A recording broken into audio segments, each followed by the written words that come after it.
অসহায় জীবন। গ্রামের এক কোণে ভাঙা টিনের ঘরে থাকতো এক বৃদ্ধ মানুষ। তার নাম আব্দুল করিম। এক সময় ছিলেন প্রাথমিক বিদ্যালয়ের শিক্ষক। সাদা পাঞ্জাবি, চোখে মোটা চশমা আর মুখে সাদা হাসি।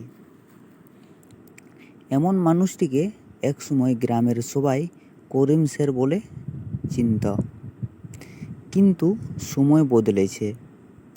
স্ত্রী অনেক আগেই মারা গেছেন। একমাত্র ছেলে শহর গিয়ে চাকরি পেয়েছে। তারপর বিয়ে করে আর কখনো বাড়ি ফিরে তাকায়নি। প্রথম ফোন করত, পরে সেটাও বন্ধ হয়ে গেল। এখন করিম স্যার একা থাকে। দিন চলে গ্রামের মানুষের দেওয়া সাহায্যে। কখনো পাশের বাড়ির ময়না একবেলা ভাত দিয়ে যায়, কখনো গ্রামের অন্য কেউ একটু ডাল ভাত এনে দেন।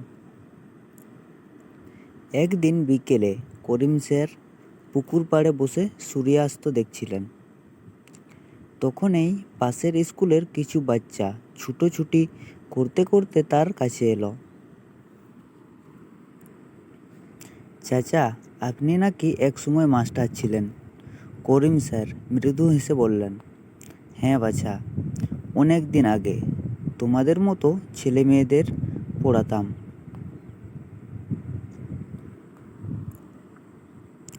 বাচ্চারা উচ্ছ্বাসিত হয়ে বলল, তাহলে আমাদেরকেও অক্ষর শেখাবেন না?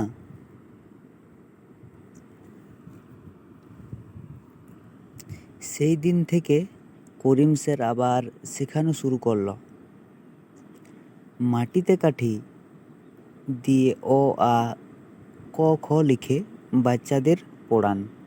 আর সেই ছোট্ট হাসিগুলো যেন আবার তার জীবনের আলো হয়ে উঠল। কিন্তু এক শীতের সকালে হঠাৎ খবর এলো, করিম স্যার নাকি ঘুমের মধ্যেই চলে গেছেন। কেউ কান্না আটকে রাখতে পারল না। বাচ্চারা দৌড়ে এসে তার পুরনো টিনের ঘরের সামনে ফুল রেখে বলল, স্যার, আপনি তো বলেছিলেন অক্ষর মানুষকে বড় করে। আমরা বড় হব, আপনার মতো ভালো মানুষ হব। গ্রামের মানুষ সেই ঘরটা ভাঙল না। দেওয়ালে লেখা রইল, এখানেই ছিলেন করিম স্যার, যিনি অন্ধকারে আলো দেখিয়েছিলেন।